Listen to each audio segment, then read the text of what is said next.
ஒரு மிஷனரியை குறித்து தியானிக்க போகிறோம். அவருடைய பிக்சரை நான் போட்டு விட்டுருக்கிறேன். உங்களை பத்தி நான் சொல்றேன், கவனிங்க. Charles Horton Spurgeon, C.H. Spurgeon என்கிற ஒரு சகோதரர். இவர் பெயரை சொன்ன உடனே எல்லா உலகத்துக்கும் தெரிகிற அறிமுகமாகிற ஒரு அடையாளம் என்னன்னா, ஸ்பர்ஜன் பிரசங்கியார் அப்படின்னு சொல்லி, அதாவது மேடை பிரசங்கத்துல பிரசித்தி பெற்றவர் இந்த ஸ்பர்ஜன் என்பவர். அநேக பைபிள் காலேஜ்ல அநேக டீச்சர்ஸ் போதகர்களை உருவாக்குகிறதற்கு இந்த ஸ்பர்ஜன் அவருடைய செய்திகளை பயன்படுத்தி இருக்கிறாங்க. அதனால அந்த C.H. ஸ்பர்ஜன் என்கிற அந்த சகோதரரை குறித்து இன்றைக்கு நாம் பார்க்க போகிறோம். நல்ல கவனிங்க, நமக்கு தேவையான சத்தியங்கள் இதுல இருக்கிறது. அதனால கவனமா இதை குறித்து கேட்போம். 1894 ஆண்டு ஜூன் மாதம் 19ஆம் தேதி இங்கிலாந்து தேசத்தில் இருக்கிற கொல்விடன் என்கிற ஒரு நகரில் இவர் பிறந்தார். இவருடைய தாயார் இவர் பிறந்த போது இவருடைய தாயாருக்கு 19 வயது. அவ்வளவு சின்ன வயசுல இருந்த ஒரு தாயாருக்கு இவர் முதல் மகனாக பிறந்தார். இவர் பிறந்து 14 மாதத்துல அவருடைய தாயாருக்கு மறுபடியும் ஒரு குழந்தை பிறக்க இருக்குது. அந்த சிச்சுவேஷன்ல இருந்ததுனால இந்த ஸ்பர்ஜனை 14 மாதத்துல அவருடைய தாத்தா வீட்டுல கொண்டு போய் வளர்க்கறதுக்காக அவங்க அப்பா விட்டாங்க. அவங்க அப்பாவுடைய அப்பா வீட்டுல. அப்படி தாத்தா வீட்டுலதான் இவர் 5 வயது வரையிலும் வளர்ந்தார். அந்த தாத்தா ஜேம்ஸ் ஸ்பர்ஜன் என்கிற ஒரு போதகர். இவர் ஒரு நகரத்துல சபை ஊழியம் செய்து கொண்டிருந்தார் இவருடைய தாத்தா. அதனால அவங்களுடைய தாயார் மன வருத்தம் எதுவுமே இல்லாம சந்தோஷமா என் பிள்ளை ஆவிக்குரிய சத்தியங்களை தாத்தா கிட்ட இருந்து கற்றுக்கொள்ளட்டும்ங்கிற தாகத்துல 5 வயது வரையிலும் அவருடைய தாத்தா வீட்டுல இவரை வளர்க்க அனுமதித்தாங்க. அப்படி இருந்த அந்த 5 வயசு வரைக்கும் தான் பிரசங்கம் பண்ணுகிற ஞானத்தை அவர் பெற்றுக்கொண்டார். பிரசங்கம் பண்ணுகிற அளவுக்கு அவர் ஞானத்தை அந்த தாத்தா வீட்டுலதான் அவர் கற்றுக்கொண்டார். ஏன் அப்படி சொல்றேன்னா, சின்ன வயசுல இருந்து அவருடைய அத்தை தான் அவர்களுக்கு வசனத்தை சொல்லி கொடுத்து சில சத்தியங்களை, வேதத்துல இருக்கிற முக்கியமான நபர்களை சொல்லி கொடுத்து அவரை வளர்த்து வந்தார். அப்படி அந்த சின்ன வயசுல கற்று கொடுத்ததுனால அவர் உள்ளத்துல அது நீங்காத ஒரு பாடமா மாறிட்டு. அதனால அவர் சின்ன வயதுல இருந்தே சத்தியத்தை தெரிந்து சபையிலேயே வளர்க்கப்பட்டார்.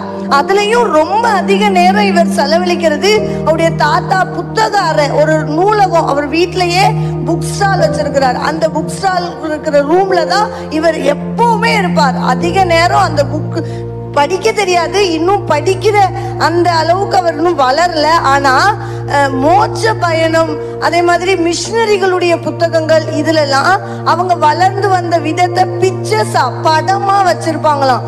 அந்த புத்தகத்தை தான் அவங்க தாத்தா இவருக்கு எடுத்து கொடுத்து அதை ரொம்ப நேரம் உட்கார்ந்து பார்த்துட்டே இருப்பாராம். பார்த்ததுனால மோட்ச பயணத்துல புத்தகத்துல இருக்கிற பல படம் இவர் மனசுல பதிஞ்சிட்டான். அவர் சின்ன வயசுல இருந்தே அந்த புத்தகத்துல வளர்ந்த அந்த பார்த்த படத்தை வச்சுக்கிட்டு வளர்ந்த பிறகு அதை படிக்கிற ஆர்வத்தை வைத்து கொண்டாராம். அப்படிதான் அவருடைய தாத்தா நல்ல முறையில் அவரை வளர்த்து வந்தார். ஒரு நாள் இந்த 5 வயதுக்குட்பட்டு, அதாவது சின்ன வயசுல 5 வயசுலயே அவங்க அம்மாட்ட கொண்டு போய் விட்டுட்டார். அந்த சின்ன வயசுலயே அவருடைய தாத்தா சபைக்கு வருகிற விசுவாச பிள்ளைகளை ரொம்ப கேர் எடுத்து கவனித்து அவங்களுக்கு சத்தியத்தை அவங்க தாத்தா சொல்லும் போது அதை நல்ல கவனமா கேட்டு அதை ஏற்றுக்கொள்கிறார்களான்னு சொல்லி அந்த விசுவாசிகளை கவனிப்பாராம். அப்படி தாமஸ் அப்படிங்கிற ஒரு சகோதரர் இவருடைய தாத்தா சபைக்கு வந்துட்டு இருக்கிற ஒரு நபர். சண்டே மட்டும் சர்ச்சுக்கு வருவார். மற்ற நாள்ல வீதிகள்ல நின்றுட்டு இருந்து மற்ற ஜனங்களோடு, புறஜாதிகளோடு நின்று கொண்டு பீடி குடிச்சிட்டு இருந்தாராம். இதை பார்த்துட்டு போன இந்த சார்லஸ் ஸ்பர்ஜன் என்பவர் அந்த சகோதரரை ரோட்ல நின்னுட்டே, அத்தனை பேருக்கு முன்னாடி நின்னுட்டே, இந்த சின்ன பையனா இருக்கும் போதே அவர் சத்தமா சொன்னாராம், எலியாவே உனக்கு இங்க என்ன வேலை? உன் மேல கர்த்தர் பெரிய பாரத்தை வைத்திருக்கும் போது சபைக்கு அங்கத்தினரா இருக்கிற நீ இப்படிப்பட்ட வீணாய் நேரத்தை கழிக்கலாமோ அப்படின்னு சொல்லி, என்னமோ மேடையில நின்று பிரசங்கம் பண்ற மாதிரி ரோட்ல நின்று அந்த தாமஸ் என்கிற சகோதரரை பார்த்து கை நீட்டி பேசினாராம். அவர் சின்ன பையங்கிறதுனால யாரும் எதிர்க்கல. ஆனா அந்த தாமஸ் என்பவருக்கு அந்த சொன்ன வார்த்தை உள்ளத்தை தச்சுட்டு உள்ளத்தை உடனே மாறிட்டார். இனி இந்த பீடியையும் இனி இந்த குடியையும் இனி நான் தொடமாட்டேன்.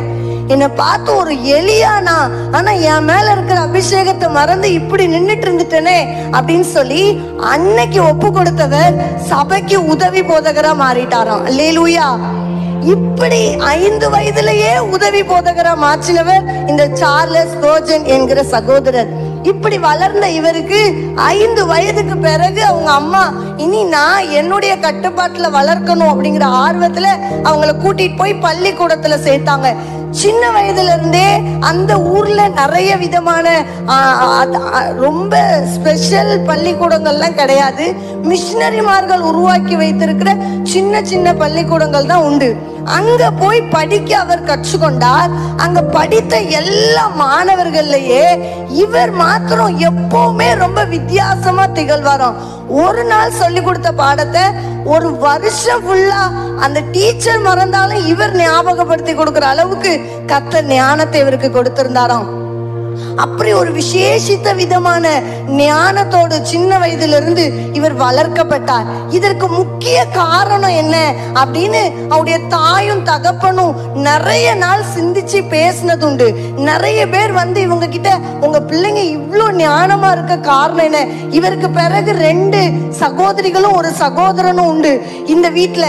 இந்த 4 பிள்ளைகளுமே ஞானத்துல திகழ்ந்து நல்ல விதத்துல வளர்க்கப்பட்டிருக்கிறத அந்த ஊர்ல இருக்கிற மற்றவர்கள் வந்து விசாரிக்கும் போது இந்த தகப்பனார் போய் ஆண்டுடைய சமூகத்துல, ஆண்டவரே என் பிள்ளைங்க இவ்வளவு ஞானத்தோடு வளர்க்கப்படுறாங்க, இதற்கு நான் எவ்வளோ ஈடு, நான் இன்னும் இந்த பிள்ளைகளுக்கு என்ன சொல்லி கொடுக்கணும் அப்படின்னு அவங்க தாயும் தகப்பனும் தேவ சமூகத்துல அமர்ந்து பேசி ஜெபிக்கும் போது அவருடைய தகப்பனாருக்கு ஒரு உணர்த்துதல் ஆண்டவர் கொடுத்தாராம்.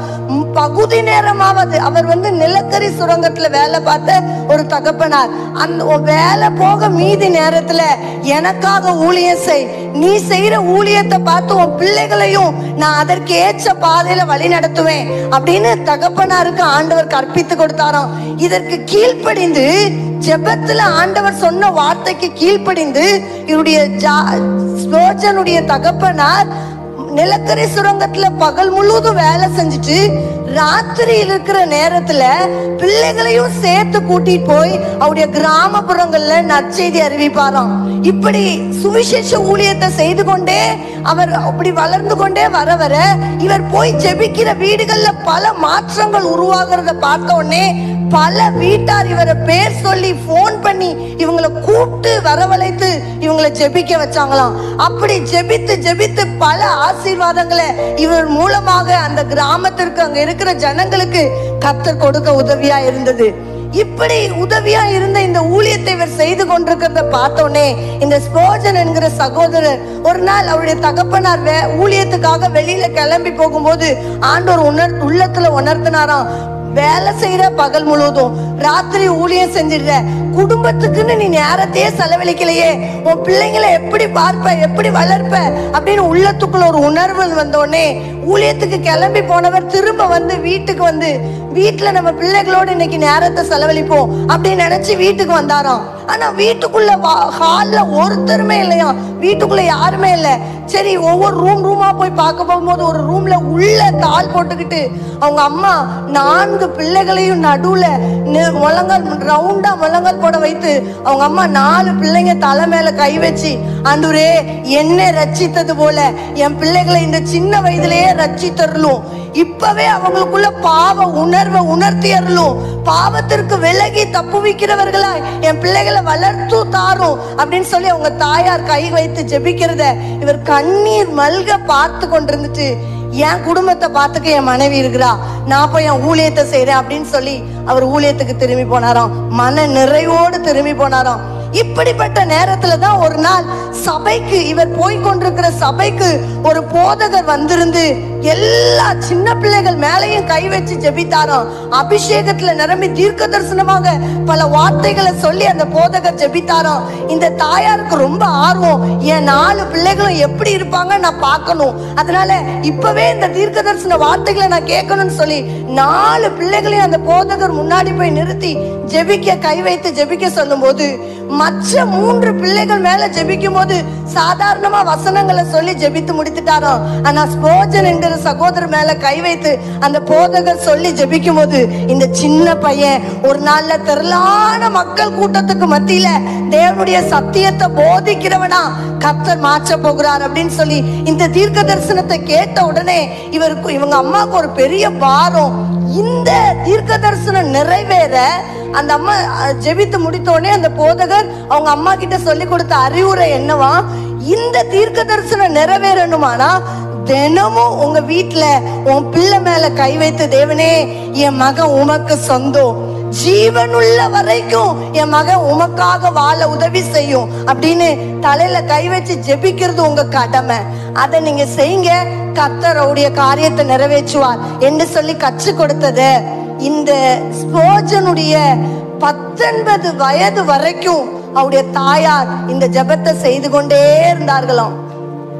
இந்த ஜெபம் அவரை பல விதத்துல 15 வயதிலேயே மேடை பிரசங்கம் பண்ணினவர் இந்த சார்லஸ் ஸ்போர்ஜன் என்கிற சகோதரர்.